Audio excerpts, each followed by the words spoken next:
Buenas tardes. Les agradezco que no se hayan acobardado ante el frío de hoy y que hayan acudido a la última cita de este ciclo de 5 charlas sobre pintura alemana en las colecciones Thyssen. Quiero, puesto que es el último día, agradecer a Laura Andrada que se haya ocupado de toda la organización material de las conferencias, que no siempre es sencillo, y a David y al equipo de elenco que se hayan encargado de los aspectos técnicos y de la grabación de las conferencias, que estarán en la web próximamente. El cuadro del que vamos a hablar hoy es un cuadro que, como el de Otto Dix, pertenece a ese movimiento alemán de entreguerras que se denominó Neue Sachlichkeit, Nueva Objetividad, y en el cual fueron a parar muchos de los artistas que habían pertenecido al movimiento expresionista antes de la Gran Guerra. La nueva objetividad no es exactamente un movimiento. No es un movimiento como el futurismo o el surrealismo al cual los artistas se afiliaran, sino que es un grupo mucho más vago, de contornos mucho más difusos, donde hay toda clase de artistas en realidad que comparten simplemente un retorno a la figuración, un retorno a la realidad, un interés por los temas sociales desde un punto de vista normalmente crítico, incluso ácido, pero que por lo demás difieren bastante entre sí. Así como Otto Dix era, como vimos el otro día, un artista que afrontaba los retratos cargándolos con una distorsión, diríamos, caricaturesca, ¿no? El artista de hoy, Christian Schad, es en comparación un artista mucho más contenido en su tratamiento del retrato. Si comparásemos al retratista con un director de actores, diríamos que, así como Otto Dix o Georg Gross, permitían a sus modelos sobreactuar o hacían a sus modelos sobreactuar en los retratos de una manera algo histriónica, Christian Schad prefiere un estilo de interpretación muy contenido. Podríamos pensar incluso que es un artista de una extrema frialdad casi fotográfica. Después veremos cómo en realidad hay más distorsiones de lo que a primera vista supondríamos. El retrato del que vamos a hablar hoy es uno de los mejores, en mi opinión, el mejor retrato que pintó Christian Schad en su mejor época, el final de los años 20, en Berlín. Es un retrato hipnótico, es un retrato que fascina, al que podíamos estar mirando durante horas, y es un retrato inquietante, incluso perturbador. Después veremos que lo es más cuando conocemos la historia del retratado. En cierto sentido, Christian Schad siempre buscó retratados en los que hubiera algo inquietante, retratados en los que hubiera una singularidad o una tara, o en los que alentara la amenaza de la locura o de la muerte, porque eso le servía como una energía que utilizar y que comunicar al espectador. En este caso, sin duda, lo logró mejor que en otros. El retrato del Dr. Haustein fue adquirido por Heini Thyssen, por el barón Thyssen, tarde, en 1979. Ese mismo año adquirió otro retrato doble de Christian Schad, y en el 80 adquiriría una tercera pieza que vamos a ver enseguida. En el museo, en este momento, existen 3 piezas de Christian Schad, aunque la más conocida, sin duda, y de la que hablaremos hoy, más será de este retrato del Dr. Haustein. Christian Schad no es un artista con con un perfil tan problemático o tan rebelde personalmente como otros que militaron, entre comillas, en la nueva objetividad. No procedió de un medio social trabajador. Venía de una familia acomodada, de Múnich. No tuvo que vencer las resistencias de su familia para dedicarse al arte, todo lo contrario. Sus padres le alentaron, venía de una familia con mucha sensibilidad artística, musical, intelectual, y le animaron a matricularse en la Escuela de Arte de Múnich. Y no solo eso, sino que como era una familia acomodada, pues le pagaron un apartamento en Schwabing, en el barrio de los artistas de Múnich, y así transcurrió una juventud artística pues sin problemas.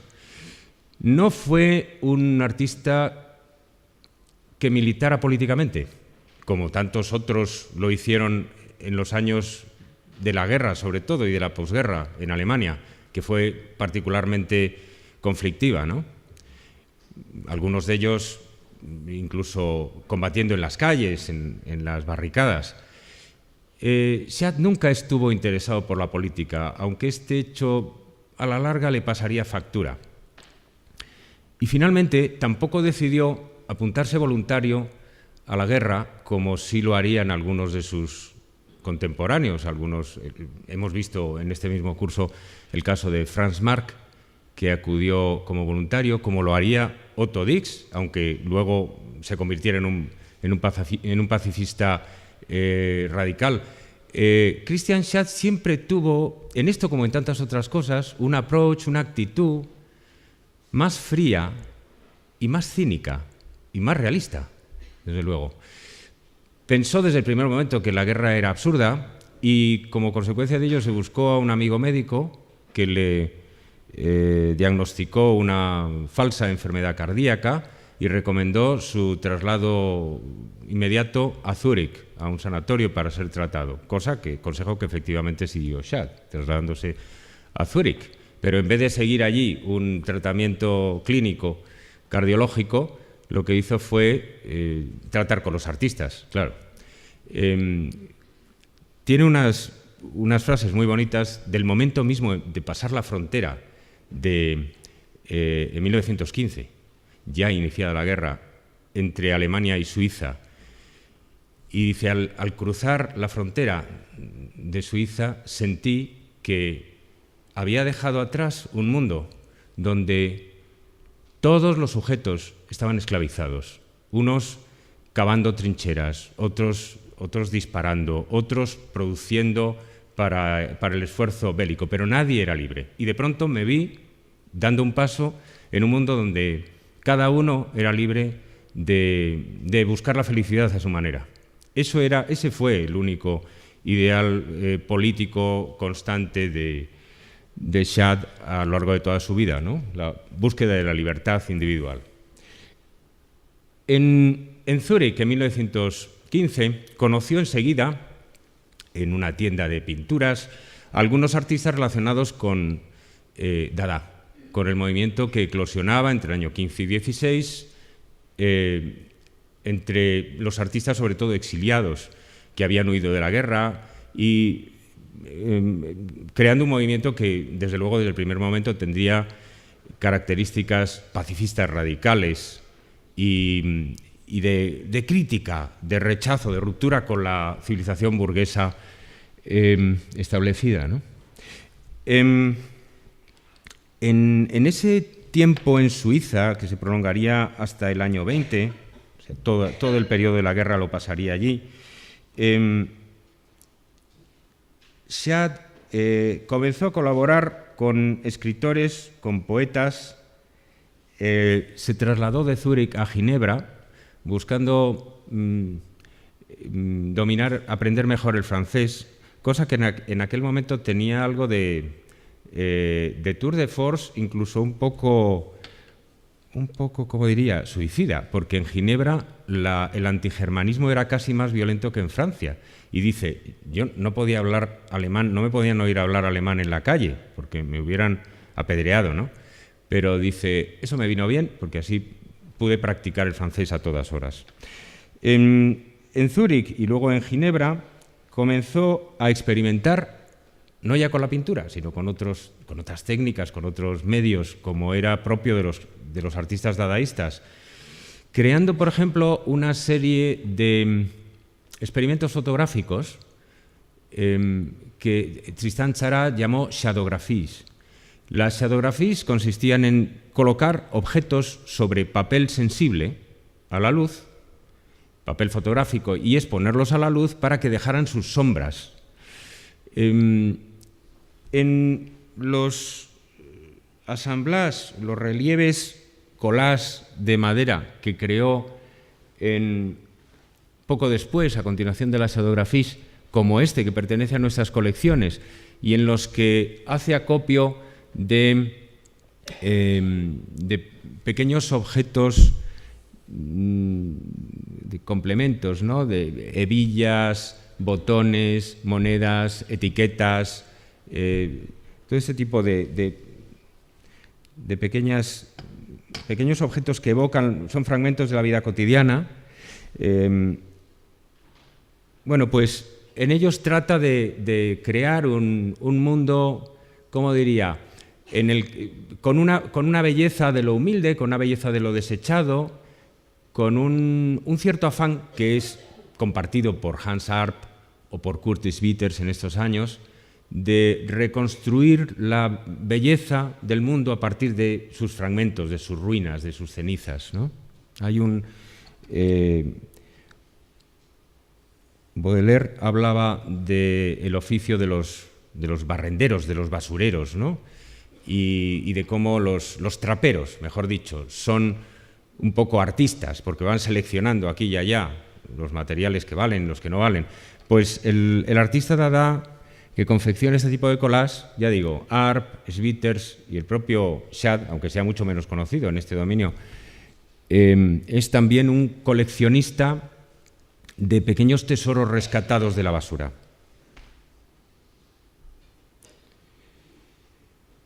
En 1920, la carrera de Schad dio un giro súbito, como la de toda Europa y la de muchos de sus contemporáneos. En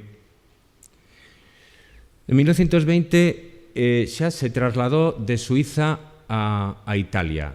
El verano de 1920 se trasladó a Roma, después se mudaría a Nápoles, y entre 1920 y 1925, aunque con retornos a Alemania de vez en cuando, a Múnich e incluso a Berlín, estaría su trabajo concentrado fundamentalmente en Italia.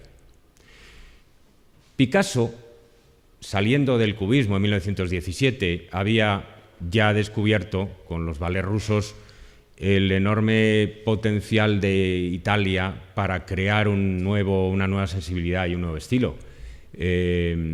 Picasso había abierto la vía, probablemente. De Chirico, en la misma época, en 1919, en una visita, Giorgio de Chirico, en una visita a la Galería Borghese en Roma, había redescubierto también el encanto de los clásicos, el encanto, por ejemplo, de Tiziano.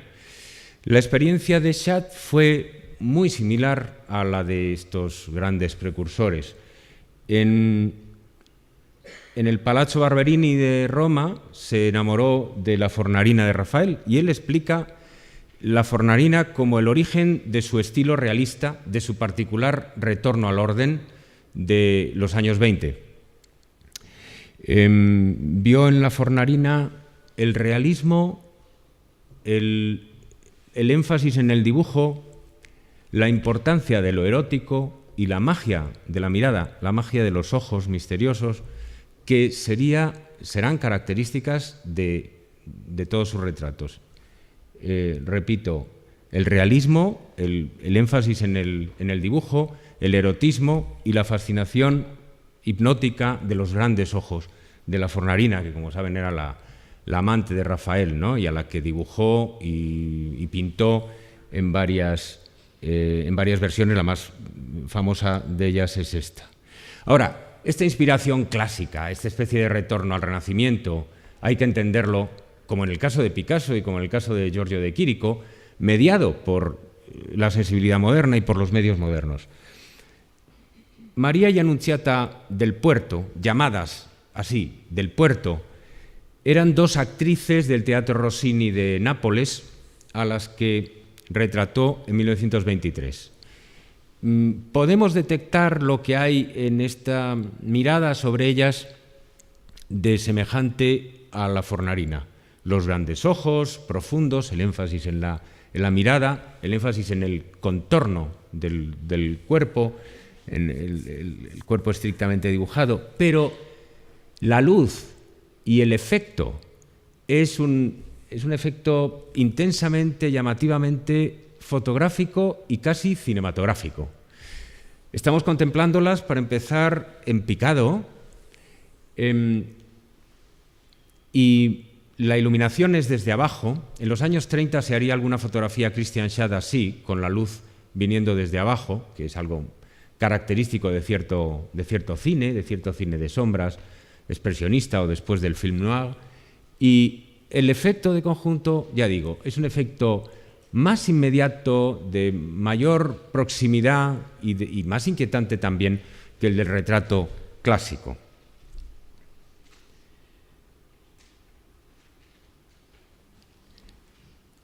Un empeño extraño, un poco singular y no del todo afortunado, en mi opinión, pero hay que mencionarlo, es el retrato de Pío XI, que a través de sus contactos en el Vaticano, mientras él vivía en Roma, conoció al confesor de la colonia católica alemana en Roma, un padre alemán, que le introdujo en los laberintos, en los pasillos del Vaticano, y le permitió llegar a disponer de la oportunidad de retratar al propio Papa. Ahora, fuera por falta de sesiones de pose o por un sentido del decoro exagerado, el caso es que es un retrato que a mí me parece especialmente acartonado y plano y falto como de la realidad, de la presencia que tiene otros retratos de Christian Schad. Es como la imagen de una imagen de una imagen, es como tiene algo de derivado y de no de primera mano.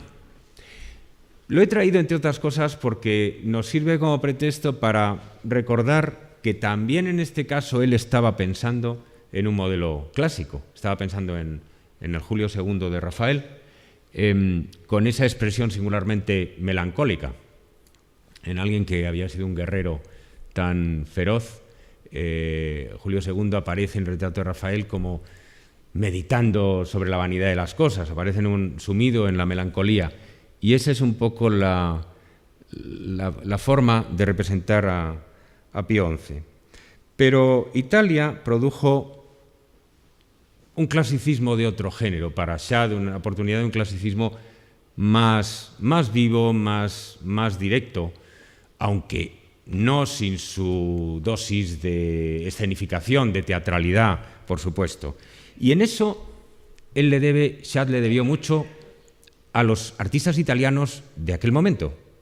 En 1922, en Milán, nace un nuevo movimiento artístico en el que están integrados Mario Sironi, Achille Funi, Anselmo Bucci, Emilio Malerba y Ubaldo Oppi, el autor de la pintura de la derecha, y es el movimiento Novecento, que tiene unos planteamientos pues, de retorno al orden, evidentemente, pero explícitamente de retorno a la tradición italiana, un poco como el noucentisme en Cataluña, o siguiendo la huella pionera del noucentisme en Cataluña, un volver a planteamientos mediterráneos eternos, abandonando esas investigaciones, esas exploraciones góticas de la preguerra.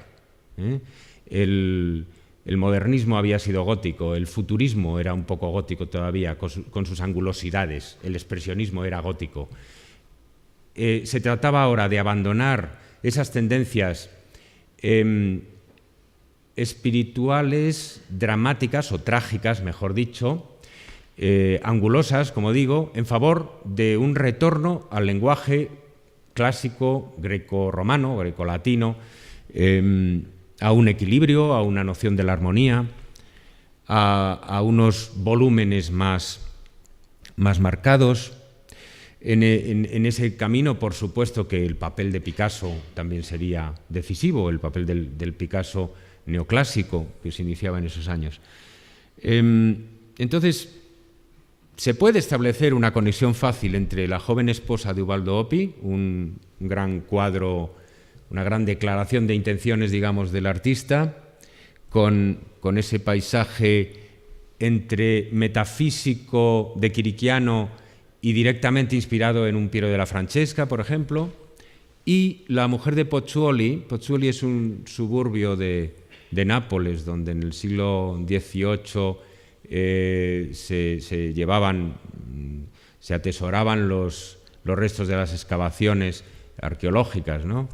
Pues, pero vamos, esta señora pretende ser una obrera con un paisaje de los suburbios, con una chimenea, cosa que habían puesto de moda los metafísicos, ¿no?, los pintores metafísicos, y como modelo para esa pintura le sirve a Christian Schad su nueva esposa italiana, con la que acaba de casarse, Marcella, que es la hija de un profesor romano. No es un retrato de Marcella, es como, igual que el cuadro de Opie, es, digamos, un retrato ideal. Retrato de la mujer obrera contemporánea, como el retrato de Ubaldo Opie es el retrato de una joven y opulenta esposa también contemporánea y clásica a la vez, ¿no? O sea que hay en esto también un matiz clasicista, en lo de elevar el retrato a la categoría de la anécdota a lo ideal, ¿no? Donde sí está retratada como tal Marcella es en este otro cuadro posterior. En 1925 abandonó Italia Schad con su mujer italiana y se trasladó a Viena. Se instaló en Viena, donde permanecería un par de años largos. Marcella es el principio, digamos, de un tipo de retrato, de un molde, de una plantilla, de una fórmula que Christian Schad no va a abandonar ya hasta la Segunda Guerra Mundial, hasta el final de los años 30. Básicamente continuará por este camino. El retrato está pintado, según cuenta Schad, en Viena. Ha pintado a Marcella, dice, como le gustaban las orquídeas, le puse una calella en la solapa, en el ojal, y de fondo, y este es un complemento que utilizará Schad muy a menudo, no ha representado ni un paisaje romano ni un paisaje vienés, curiosamente, sino un paisaje de París. En una de sus estancias en París, Schad adquirió una serie de postales contemporáneas, sobre todo de Montmartre y de otros lugares, bueno, no particularmente originales de París. Son postales tan comunes que yo para traérselas aquí no las he escaneado de un libro, sino que he buscado en Google las postales que aparecen en los libros sobre Schad y están por todas partes, porque son postales comunes. La postal de arriba de Moulin de la Galette, ¿no? La vista de Montmartre, la vista del Sacré-Cœur abajo. Estas son algunas de las imágenes que utilizaba. Luego él hará también fotografías. Le fascinaban especialmente los tejados y las chimeneas de hojalata sobre el cielo, contra el cielo parisiense, y ese será el fondo contra el cual presentará a sus retratados muchísimas veces. O sea que el retrato de Schad, la fórmula que él inventa, no es tan realista como podíamos suponer. Es un collage, donde se combinan elementos en realidad tomados de distintas fuentes. Y tiene algo también de teatral. Eso del fondo es estrictamente un decorado, un set. Como sucede en esas fotos de las ferias, donde nos hacemos una foto quizá asomándonos por el agujero de un cartón o de una madera pintada, y aparece a nuestro alrededor, somos proyectados a un paisaje, a un mundo fantástico, pues los retratos de Schadt tienen algo de eso, de inscribir a un personaje en un decorado artificioso que no tiene del todo la pretensión de que nos lo creamos, se presenta como artificioso, pero que tiene a la vez algo de maravilloso, de operación, de sacar al personaje real de un mundo prosaico y elevarlo a otro nivel, ¿no? El matrimonio entre Schadt y Marcella no duró mucho. Tuvieron un hijo, pero en Viena se separaron y en 1927 Schadt abandonaría Viena por Berlín, en gran parte para huir de su matrimonio. Él explica en el comentario, porque él tiene una serie maravillosa, de la que les voy a leer fragmentos un poco más adelante, tiene una serie de comentarios a sus retratos que escribiría al final de su vida con ocasión de una exposición que se le dedicó, maravillosamente escritos y muy sugerentes y a veces muy malintencionados. Y dice que su matrimonio se disolvió porque Marcella era muy excéntrica. En realidad, sospechamos que Schadt, que fue un Casanova o un Don Juan toda su vida, probablemente fue el responsable de la ruptura. Y cuenta también el comentario de Marcella sobre el retrato que ella moriría después ahogada durante unos baños en el mar, durante unas vacaciones posteriormente. Eso es todo lo que cuenta de ella. En la época de Viena comenzó a especializarse Schadt en un tipo de personaje singular, vamos a decir, extravagante, en un tipo de personaje que llama la atención, en un contexto de fantasía, como he dicho, formado por los tejados de París. Aparece, detrás de Vera Basilco, aparece Moulin, y detrás del retrato del conde Saint-Genoix d'Anocourt también reconocemos los eternos tejados de París, de las buhardillas parisienses. Siempre la noche, siempre los tejados, las ventanas iluminadas, etc. Los dos retratos forman casi un díptico. Bueno, no literalmente, porque son dos retratos independientes, pero fueron pintados, como el propio Schadt dice, para el conde Saint-Genoix como pandán del otro. Los dos son personajes aristocráticos un poco venidos a menos, un poco desarraigados, un poco degradados y perdidos en la ciudad. Los dos son personajes que a la vez triunfan en sociedad, que son muy atractivos socialmente, que son demandados en todos los cócteles, en todos los parties, etc. Y ella está acompañada por dos fragmentos de caballeros y él por dos fragmentos, bueno,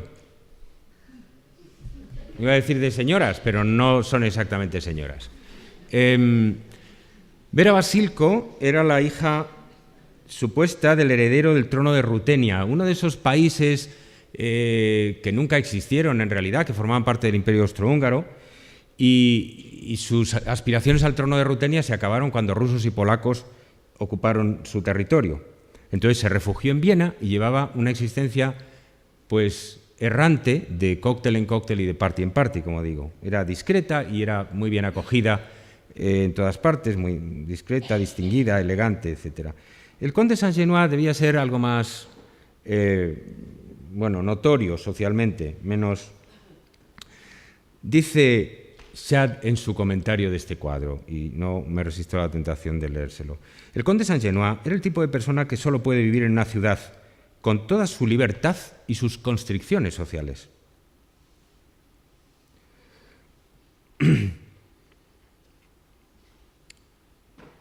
Bueno, dice que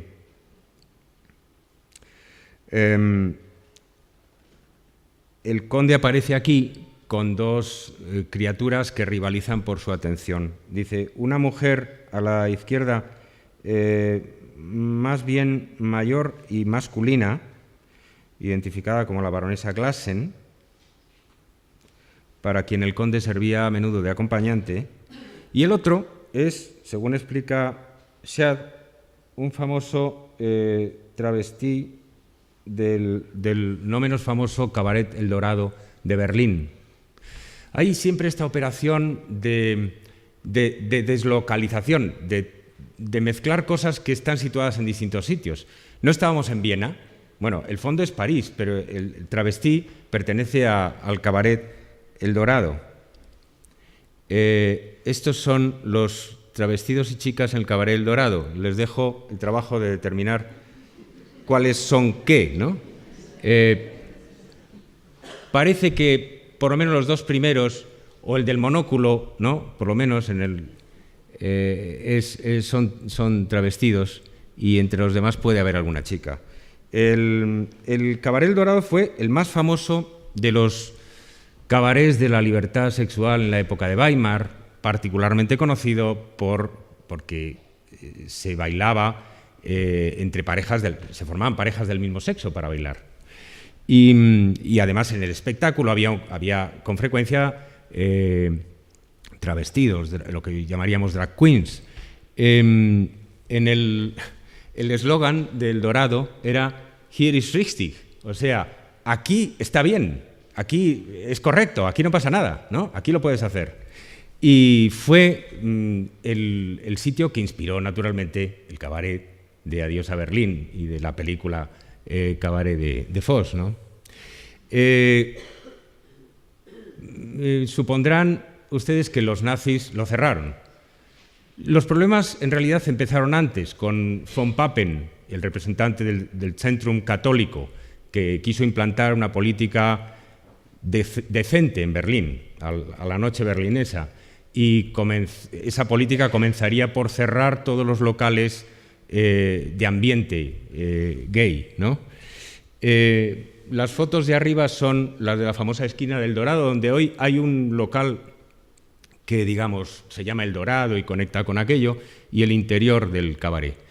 El propietario, cuando los nazis ya se acercaban al poder, aterrado por la perspectiva de ser perseguido por los nazis, y en vista de que los Sturmabteilungen, los miembros de las SA, frecuentaban su local con mucha asiduidad, acudió a sus amigos de las SA y les regaló el local. Así que los SA lo convirtieron en la sede, en una de las sedes principales del partido nazi en Berlín. Ahí están con el anuncio de "Vota a Hitler la lista 1", ¿no?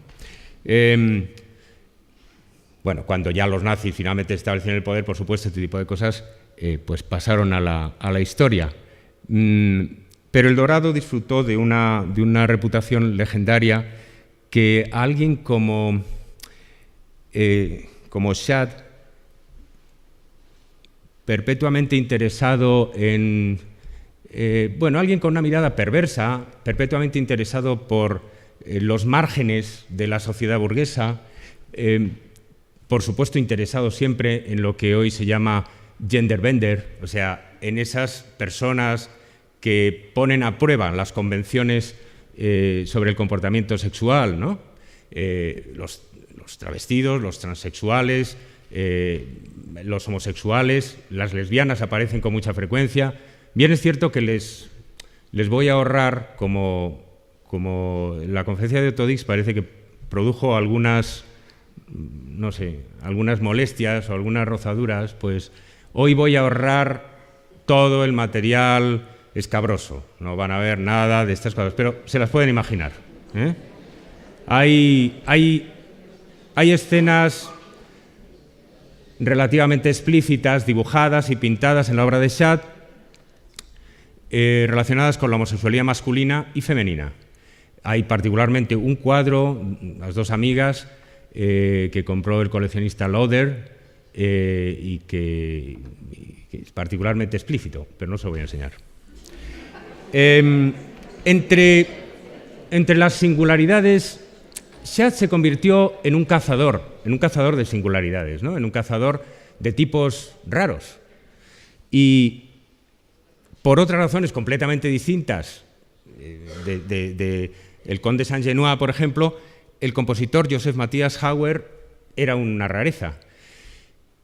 Ustedes siempre habrán creído que quien inventó la composición con 12 sonidos era Arnold Schoenberg. Bueno, pues no, había sido Joseph Matthias Hauer, y esto lo reconocía el propio Schoenberg. Era un compositor experimental de vanguardia, del que Schad dice, lo conoció en Viena, que era tan buena persona y tan honrado que siempre terminaba en un segundo plano, naturalmente. Otros le quitaban el mérito. Entonces, nunca conseguía hacerse famoso. Solamente durante 1927-28, en esta época, el famoso director Hermann Scherchen interpretó sus obras en varios conciertos por Europa y le hizo algo más conocido. Hoy, de todas formas, se pueden encontrar grabaciones suyas, se pueden bajar, en fin, o adquirir o bajar de Internet composiciones suyas que son tienen cierto interés. Y Schad lo presenta contra el fondo de la Torre Eiffel, o sea, no abandona París, pero ahora en vez de los tejados de Montmartre, el pintoresquismo tradicional, escoge este tipo de estética más ingenieril.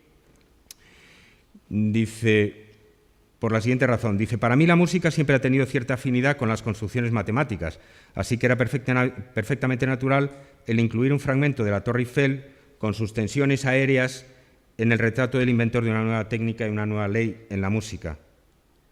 Cuando su retrato estaba casi terminado y Hauer vio la flor en el ojal, me dijo simplemente, es el último vestigio de romanticismo que todavía queda en mí. Esa, bueno, era una fotografía, naturalmente, tomada por Schad de la Torre Eiffel. A Schad le gustaba siempre retratar a gente con la que había establecido una relación especial, una relación personal. Muchos de sus retratos no fueron hechos, la mayoría de ellos, para el retratado, ni se quedó con ellos el retratado. Eran retratos que Schad, que por otra parte no necesitaba el dinero de la pintura para vivir, porque vivía de las rentas de su familia, hacía porque le interesaban los personajes, porque le interesaban como personajes, diríamos, literarios, como personajes de novela. Él mismo se convierte en uno de estos raros, perversos, cosmopolitas de su repertorio, de su galería. Mis cuadros, dice, no son nunca ilustrativos. Si son algo, son simbólicos. Y dice, a propósito de este cuadro, nadie sin duda está del todo libre de alguna forma de narcisismo. Las chimeneas y el humo del fondo contra el cielo azul acero representan presumiblemente una vaga nostalgia de París. La mujer del cuerpo bonito tiene la cara estropeada por un sfregio, una cicatriz frecuente entonces en el sur de Italia, sobre todo en Nápoles. El sfregio siempre infligido por el marido o amante celoso y la mujer lo ostentaba con gran orgullo como signo visible de la pasión que ella inspiraba. Schad no era un feminista, exactamente. Esto y la cama arrugada debe de querer indicar el momento après. Así dice de sus propios cuadros, como si él fuera extraño, no supiera bien por qué lo ha puesto ahí, ¿no? Y supongo que encontré más agradable como pintor el lucir mi cuerpo desnudo a través de una camisa como las que antaño se tejían en la isla de Kos, en vez de pintar un desnudo frente al otro. La mano de la mujer la vi en una chica que atendía en una caseta de tiro al blanco en el Prater de Viena. Este es el efecto collage del que les hablaba, el tomar de recuerdos, de fotografías, de fuentes muy diversas, de cosas que han aparecido en distintos sitios y en distintos momentos, los elementos que van a converger en el retrato. La cinta de la muñeca y la media roja apenas visible apuntan su estado de semidesnudez. Todos estos elementos diferentes relacionados con la mente del cuerpo pueden ser triviales, pero juntos forman un buen cuadro, diría yo, dice de su propia obra. Bueno, este es el intento más famoso de convertirse, como digo, en estrella de su propia obra. Está se presenta a sí mismo como un icono sexual, como casi como un performer de esos cabarets que frecuentaba. Se presenta más guapo de lo que era. Bueno, era un tipo bien parecido, como decía mi abuela, pero se presenta más atractivo todavía de lo que era, y en primer término como un seductor, como un auténtico Don Juan. Después veremos un testimonio que confirma esta reputación. El desnudo de ella reaparece en este retrato más realista de Maika, una novia que se echaría algún tiempo después y con la que viajaría por Europa. De Maika tiene las dos versiones, la clásica versión formal, casi flamenca, de retrato con paisaje de ciudad teatral, de decorado de ciudad al fondo, y ese desnudo más realista, digamos más agresivamente erótico, pintado, según explica, en julio en un hotel del Boulevard Raspail, en París, con un calor asfixiante. Dice, menos mal que era mi novia, porque nadie hubiera soportado posar en aquella situación. Dice, Maika tenía la piel como madreperla. Compramos un collar muy vulgar, un collar muy barato en la calle para que realzara la textura y el color de su piel. Vamos a ver ahora algunos de los interlocutores más importantes en los retratos de Schad pintados en Berlín. En 1927, como he dicho, huyendo un poco de su matrimonio fallido, se muda de Viena a Berlín, Schad, y entonces se inicia verdaderamente su etapa triunfal, la etapa culminante de su carrera como retratista, de miembros de la bohemia intelectual y artística que florece en aquellos momentos en Berlín. El primero de estas figuras es Ludwig Bäumer. Supe de él por primera vez en 1915, cuando Serner, un amigo poeta de Schad, publicó su poema de guerra Somnium Mortale en Sirius. Me gustó el poema y cuando conocí a Bäumer en persona en Berlín en 1927, pinté su retrato. En aquel momento su interés era la cuadratura del círculo. Dio una conferencia sobre el tema a la que asistieron todas las mentes más brillantes de Berlín. Pero más tarde, hablando de los sombreros académicos, me dijo, los profesores llevan círculos cuadrados en la cabeza en vez de cerebros, refiriéndose al sombrero que llevan los académicos en las ceremonias, en los eventos importantes. Políticamente activo, sigue diciendo Schad, en 1918-19, Bäumer había sido representante del pueblo en su ciudad natal del norte de Alemania y había escrito un tratado sobre la naturaleza del comunismo. Pero ahora decía cosas tales como: nunca podrá haber una revolución en Alemania. En cuanto ven un letrero que dice prohibido el paso, se vuelven por donde han venido.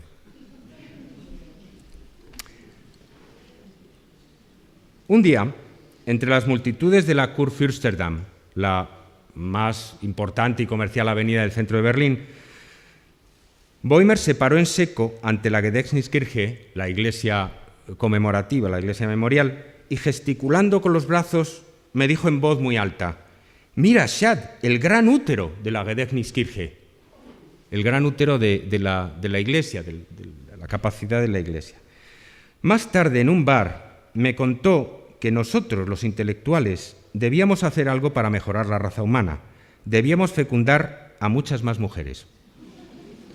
Cuando mencioné el consiguiente problema que uno tendría con la pensión alimenticia, me dijo: pero mi querido Schad, yo pongo huevos de cuco. Por divertidas que fueran estas ocurrencias, sigue comentando Schad, ya aparecían las sombras de una enfermedad mental que emergía lentamente y que le haría quitarse la vida un año después, en 1928. Tras concluir este retrato, no volví a ver a Bäumer. Tuve que volver a Viena para organizar mi traslado definitivo a Berlín y solo supe de su suicidio mucho más tarde. También supe que iba diciendo que al pintar su retrato yo le había absorbido todas sus fuerzas. Y añadía, sabiendo que yo había pintado un retrato del Papa Pío XI en Roma, que probablemente yo seguía órdenes del Vaticano. el más próximo y también peculiar, no menos peculiar, de los amigos berlineses de Schad en esta época era Felix Brig. Particularmente importante para nosotros porque fue él quien le presentó al Dr. Haustein, quien le introdujo en el salón de Friedel y Hans Haustein. El entomólogo sueco Felix Brig, les leo la explicación de Schad, fue para mí uno de los últimos bohemios auténticos. Durante la Gran Guerra, este vienés había sido corresponsal en Estocolmo del Berliner Tagblatt y se puso a investigar intensamente sobre la obra del Linneo. En los años 20, por encargo del Instituto de Ciencias sueco, fue a África Ecuatorial, a la región del lago Victoria, pero me dijo que no le interesaba tanto el proyecto, que implicaba tomar muestras de agua y enviarlas a Estocolmo para su análisis, como la vida amorosa de los negros. Pasó allí 2 años viviendo con los nativos. Compró a sus padres una joven negra como esposa y dormía con ella en una choza sobre una piel de vaca. Esto es literalmente lo que cuenta Schad. El resultado de sus observaciones de varias tribus nativas se publicó en 2 libros que aparecieron en Alemania como estudios etnológicos.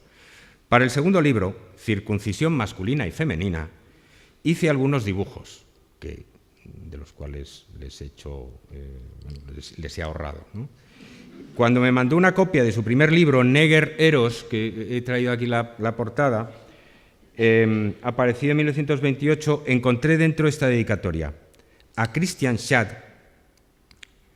den Meister in den optischen Betastung, el maestro de la palpación óptica, o también podía ser el maestro del magreo óptico, de su fiel amigo Felix Brig, Berlín, 4 de marzo del 28. Siempre decía Felix Brig que él era mi leporelo, y tenía un poco de razón. Así concluye el comentario de Schad.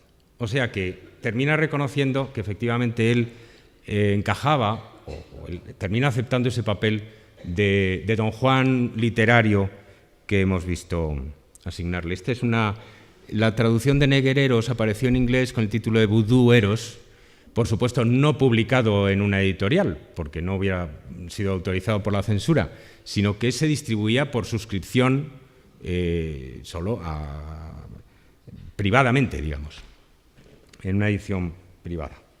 Fue a través de Felix Brig, como ya llegamos a nuestro protagonista,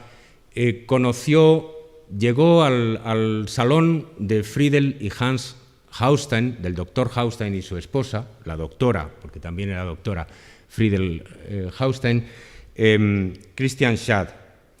El doctor Haustein era un famoso dermatólogo y especialista en enfermedades venéreas.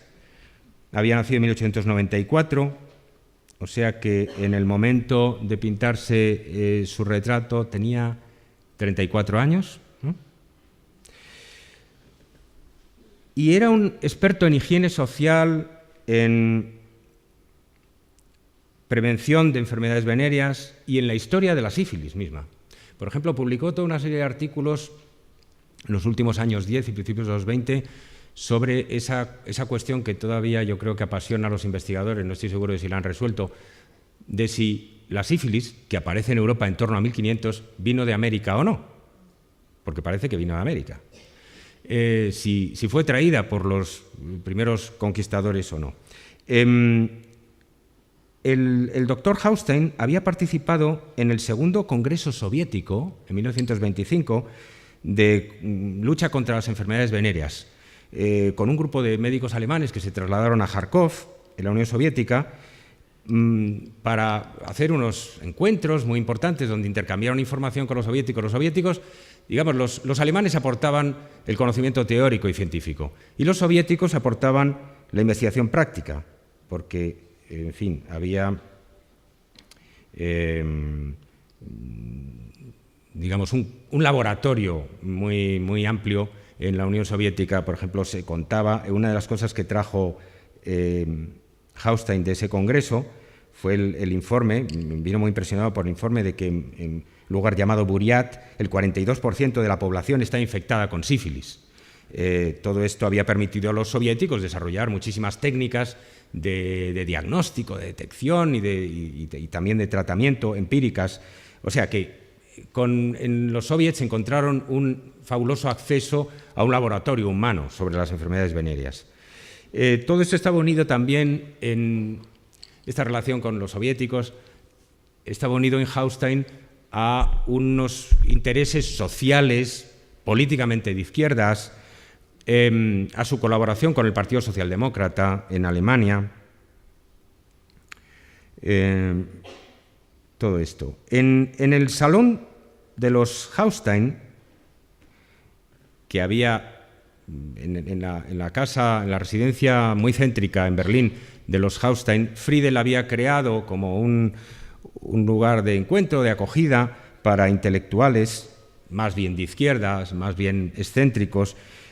Allí encontró Schad, según explica, por ejemplo, Anatol Lunacharsky, que había sido comisario de instrucción pública, de educación, de los soviets inmediatamente después de la Revolución de Octubre. Un comisario de educación y cultura conocido por su tolerancia y su amplitud de miras. Todos los artistas de vanguardia de la época soviética inicial hablaban bien de él, y que, por cierto, murió cuando venía destinado en el 31, creo recordar, a ser embajador soviético en España, y murió por el camino, murió repentinamente en el camino en Francia. Otro de los asistentes, frecuentaban, de los habitués del salón de los Haustein, era Fred Raimond, un famoso compositor de operetas, muy popular en la época, que está en la foto de en medio. Y el tercero, y quizá el más conocido, por lo menos en esa época, era un novelista llamado Leon Feuchtwanger, que destacaría al final de los años 20 y el comienzo de los 30 como el más militante, quizá, enemigo de los nazis entre los escritores alemanes. Hitler lo había puesto personalmente en el número 1 de los ciudadanos a los que había que erradicar de algún modo, ¿no? Expulsar o asesinar o lo que fuera. Lo consideraba un enemigo personal. Y se tomaron con él una venganza muy particular, porque Feuchtwanger escapó, tuvo la suerte de poder exiliarse a tiempo. Le avisaron de que si volvía a Alemania con el canciller Hitler, pues se iba a ver en problemas, y se quedó en los Estados Unidos. Pero los nazis se vengaron de él de una manera muy, muy peculiar. Él había escrito una novela, El judío Süß, donde el protagonista es un judío que no es un modelo de virtudes, pero no es que la novela de Feuchtwanger sea antisemita, ¿no? Es una novela sobre el carácter humano y las pasiones humanas. Ahora, los nazis lo convirtieron en quizá la más famosa película antisemita, una de las más famosas películas antisemitas, en 1940, distorsionando, manipulando su argumento. Bueno, Feuchtwanger era muy popular por entonces. En ese ambiente, pues se respiraba, en ese salón se respiraba un ambiente, dice Schad, de libertad intelectual, de tolerancia, de todo esto. He traído esta foto porque me parece, ya saben, la fachada de la Sala de las Alhajas de Cajamadrid cuando hicimos la exposición de la sombra, porque aquel uso, bueno, la fachada no siempre quedaba bien, y aquí tampoco encaja muy bien la imagen con la fachada, pero tenía el aire como de un personaje un poco enigmático y un poco terrorífico, de una atracción de feria que da entrada al túnel del horror o algo así. Y hay algo en el retrato de Haustein, a pesar de este maravilloso ambiente en el que le presenta Schad, inicialmente en su texto, porque luego cuenta cosas algo más complejas, que tiene que ver con eso, con el terror, ¿no? Esto es rigurosamente inédito. Lo he encontrado en Internet, haciendo una búsqueda a fondo, en una base de datos de historia de la medicina, la fotografía de la izquierda de Hans Haustein, que no había visto reproducida nunca en ninguna publicación, y que nos permite hacer un análisis de cómo, de cuánto se parece y cuánto difiere de la fotografía en realidad la pintura de Chade, ¿no? Porque la pintura de Chade parece bastante fotográfica, pero cuando la comparamos, bueno, hay afinidades y hay divergencias. Hay una intensidad en la mirada de Haustein, en la fotografía, que está en la pintura. Pero los ojos de la pintura son mucho más grandes. Todos los ojos de los retratados de Haustein son mucho más grandes de lo que eran en la realidad. Una de las técnicas para prestar a sus personajes esa intensidad y ese carácter inquietante e hipnótico que tienen es el aumentar los ojos. Las orejas están aumentadas extraordinariamente. Pensábamos que Chade no utilizaba la caricatura, pero al compararlo con la fotografía descubrimos que sí utiliza la caricatura y no de una manera demasiado honrada, porque Haustein tenía una cara más corriente, no tenía una cara con rasgos particularmente marcados. Es el pintor el que fuerza el carácter del retrato. Entonces, bueno, no vemos las manos del retratado. Indudablemente las manos en el retrato de Haustein van a desempeñar un papel muy importante porque expresan como una actitud nerviosa, angustiada, ¿no?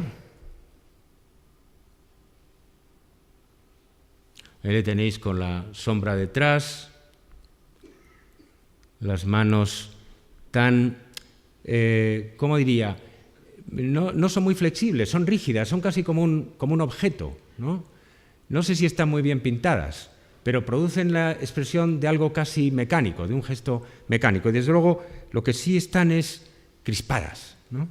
Hemos visto en Dix la importancia de la tradición de la expresión a través de las manos. Las manos en el expresionismo y en el posexpresionismo alemán son un elemento constantemente de primer plano en la expresión.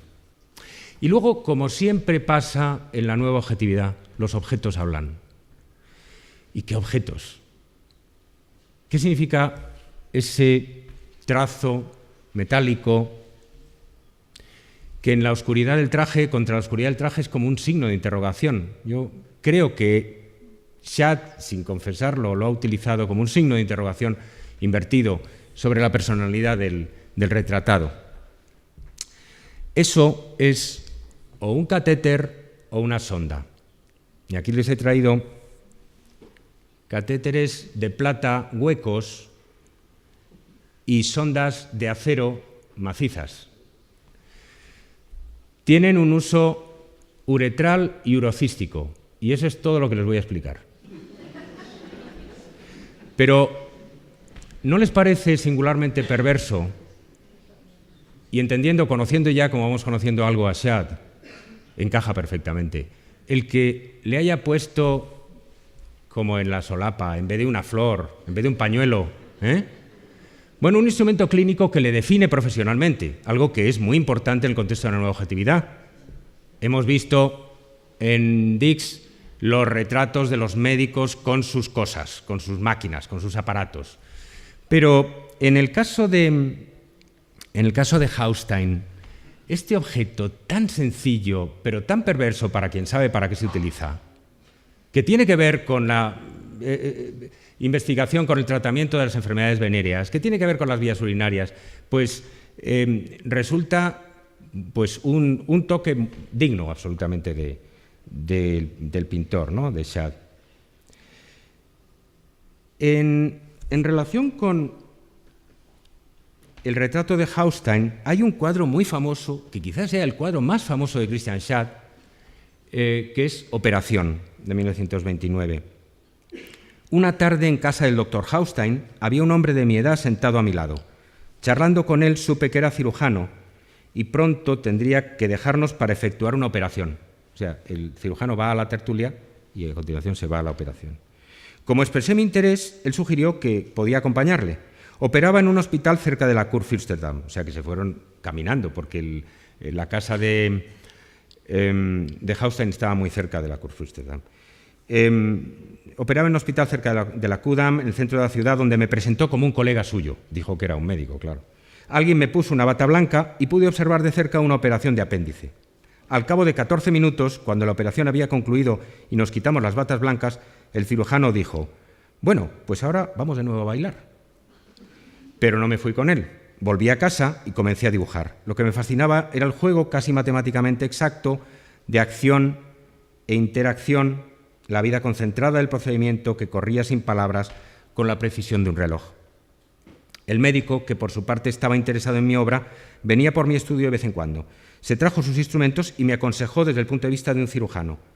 Una vez observó que el color de los intestinos en mi cuadro era demasiado pálido. «Pasas demasiado tiempo en la sala de disección», me dijo. «Alguna vez deberías echar una ojeada a un intestino vivo». Bueno, en la imagen, el paciente es Felix Brig, es el retrato de Felix Brig, este amigo sueco. Y la enfermera de la derecha es Maika, según explicó el propio. ¿Por qué es importante operación? Porque enlaza con una tradición que viene de los holandeses del siglo XVII. No he traído aquí los Rembrandt, la anatomía del Dr. Tulp y otros, porque hay otros cuadros de médicos, de cirujanos en su teatro anatómico mostrando a los estudiantes cómo se hace la disección de un cadáver o cómo se opera. Pero sí he traído un cuadro más cercano, el del norteamericano Thomas Eakins, que efectuó un retrato muy famoso. Ven que es un retrato muy ambicioso, con un formato enorme, de las lecciones de un famoso doctor Gross, que operaba, como ven, con todo el teatro anatómico, los estudiantes alrededor, y la pobre esposa, hay que suponer, del paciente llorando ahí en el escenario, ¿no? Ahí a la izquierda. En todas las escenas de operaciones del siglo XIX vemos al equipo médico y al marido o a la mujer del paciente sosteniendo en las manos durante la operación, lo cual le daría sin duda mucha confianza al paciente, pero para la asepsia no creo que fuera una gran cosa, ¿no? Bueno, pues lo interesante de Eakins es que Eakins está pensando claramente en Rembrandt y en mejorar a Rembrandt o en desafiar a Rembrandt, en hacer algo que Rembrandt no había hecho. Hace una pintura muy de claroscuro, bastante con una atmósfera densa, como la de los holandeses, los grandes retratos del grupo holandeses de Rembrandt, con la luz cayendo sobre la cabeza del doctor y sobre el cuerpo que está siendo intervenido. Bueno, es un dispositivo muy teatral, muy pensado en función de la tradición pictórica. ¿Y qué ha hecho Schad? Pues así nos damos cuenta, en realidad, de cuál es la modernidad y la audacia de su planteamiento. Ha trastocado completamente ese tipo de parámetros espaciales o de iluminación. Para empezar, renuncia por completo a esa atmósfera del claroscuro. La medicina moderna, la cirugía moderna, es luz, luz, luz, blanco, blanco, blanco, sin matices, sin contrastes, el blanco de la luz deslumbrante de un quirófano, ¿no? En lugar de la profundidad espacial tan bien creada que se pierde en las sombras de Eakins, tenemos un plano, o sea, el paciente que está siendo operado, la mesa donde está siendo operado, se levanta, digamos, un poco y la vemos mucho más en plano que en profundidad, ¿no? No hay horizonte en el cuadro Y en lugar de distribuir irregularmente a los médicos, los distribuye más simétricamente, ¿eh?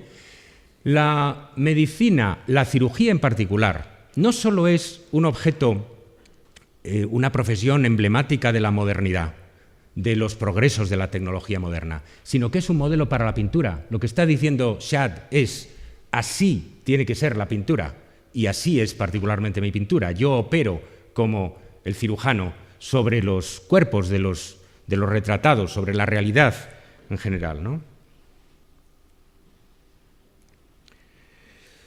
Y volvemos al retrato de Hausten, ya terminamos.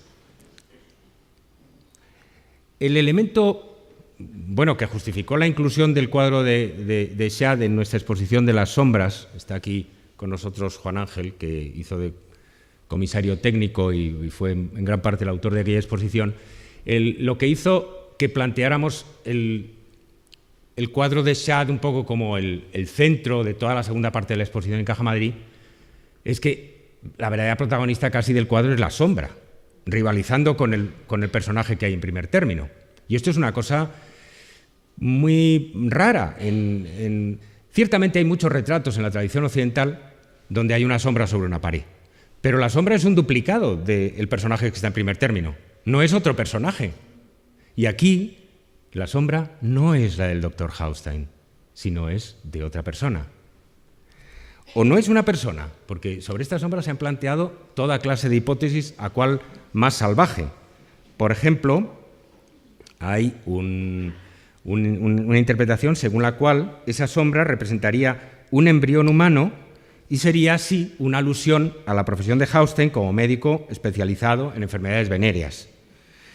Bueno, lo que pasa es que es un poco difícil que los embriones humanos fumen y la sombra aparece claramente fumando, con un cigarrillo en la mano y expulsando el humo por la boca.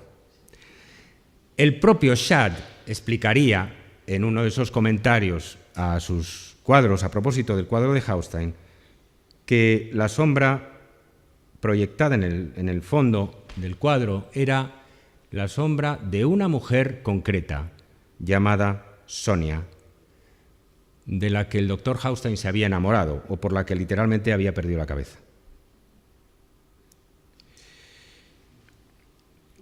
Y ahora se plantea una duda irresoluble todavía para mí.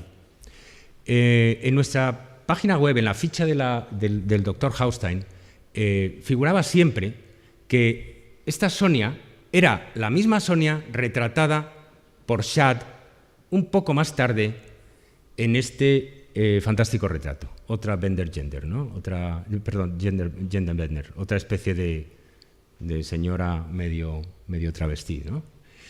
En la ficha, digo, de nuestro catálogo y de nuestra página web se decía esto. Cuando puse un comentario en Twitter relacionando los dos cuadros y cuando íbamos a hacer la edición del libro de Thyssen-140, me entró la duda y pensé, en realidad, ¿de dónde hemos sacado esta información? Y empezamos a rastrear y la información no había salido de ninguna parte. Los datos que hay sobre esta Sonia, esta joven retratada un poco después en un café de Berlín, en un café literario, en Romanisches Café, es que era una secretaria que Felix Brig le había presentado a Christian Schad. Y añadan a este, le había presentado todo lo que quieran añadirle. Ya he dicho antes que Felix Brig se jactaba de ser el leporelo de Christian Schad.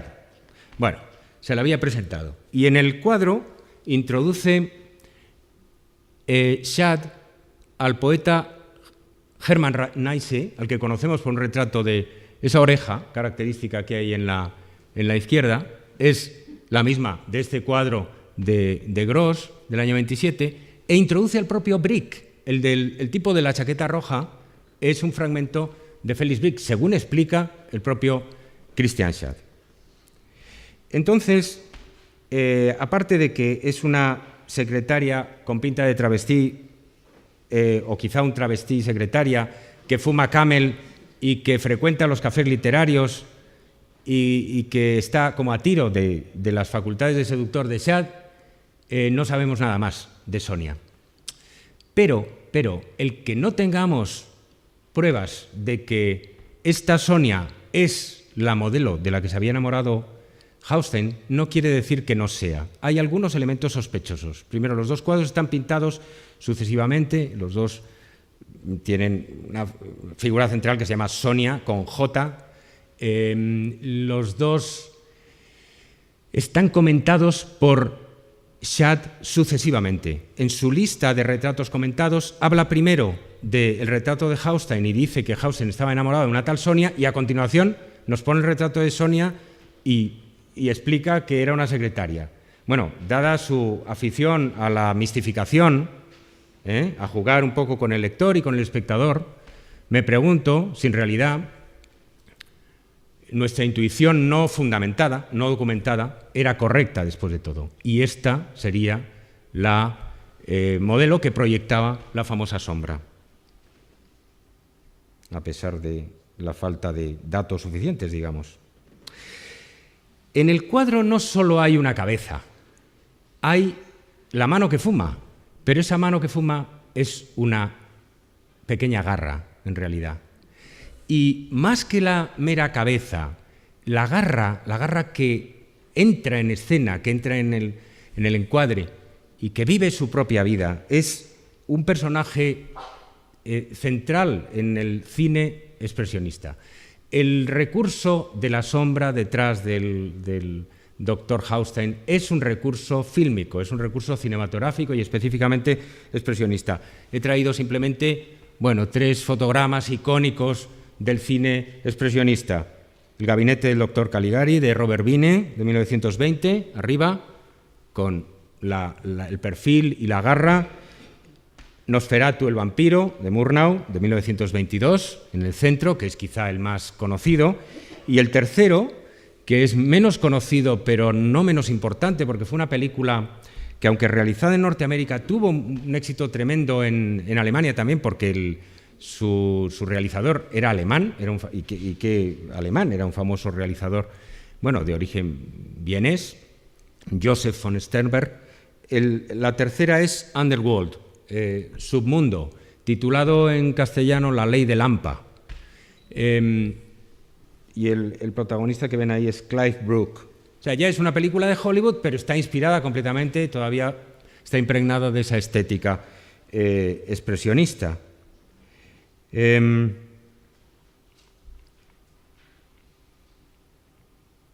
Y volvemos a nuestro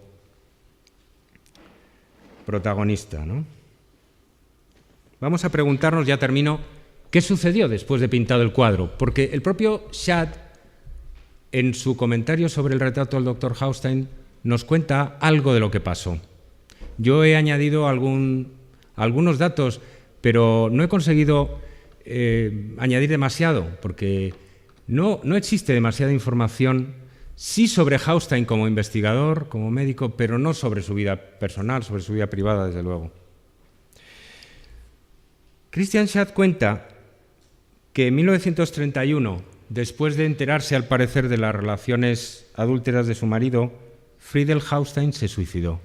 Lo único que he encontrado sobre Friedel Haustein, sobre la esposa de Haustein, recorriendo Internet arriba y abajo, ha sido la evidencia de que era doctora, probablemente doctora en medicina. Pertenecía desde 1919 a la Academia de Etnología, a la Academia Prusiana de Etnología, porque en un número de los Anales de Etnología de 1931 se da cuenta de la noticia de su fallecimiento, muy secamente. Y que colaboraba Friedel Haustein con su marido en alguno de los artículos que Haustein publicó. Algunos están firmados por los dos. Después de la muerte de Friedel, después de su suicidio, el salón de aquella casa se dispersó. Cuenta melancólicamente Schad. Haustein vivió, no sabemos bien cómo, entre ese momento, entre 1931 y 1933. No sabemos mucho de él en ese momento. Sí sabemos que Haustein era judío y sabemos que había mantenido una regular, constante, prolongada relación con la izquierda política, con el Partido Socialdemócrata. Después del ascenso al poder como canciller de Adolf Hitler, fue excluido de la profesión médica, o sea, le prohibieron seguir ejerciendo la medicina. La Berufsverboten fue muy extendida para los judíos, para los perseguidos políticamente, ¿no? A un tipo se empezaba por proscribirle de la vida pública, prohibiéndole ejercer su trabajo, con todo lo que eso significa. En los meses siguientes, a partir de enero, Haustein se vio sometido a un acoso policial creciente. Y en el otoño sabemos que supo que iba a ser detenido por la Gestapo y el 12 de noviembre se suicidó ingiriendo cianuro. En el registro del Colegio Médico, porque esto sí lo he encontrado en una publicación en Internet, y bajo el epígrafe Salidas, Abgenge, se lee la escueta noticia: Dr. Haustein Hans Oliver Platz II, fallecido el 12 de noviembre de 1933. Sin más. No sé qué pensaríamos de este retrato si Haustein hubiera vivido feliz, plácidamente, con su familia en Berlín, y en 1932 o 1933, como tantos otros que vieron venir lo que se avecinaba, hubiera emigrado, por ejemplo, a los Estados Unidos, y hubiera tenido un gran éxito profesional allí, y hubiera vivido una vida larga y dichosa en los Estados Unidos, como tantos otros. Probablemente, si la historia fuera así, este cuadro no nos causaría el mismo efecto. Muchas gracias.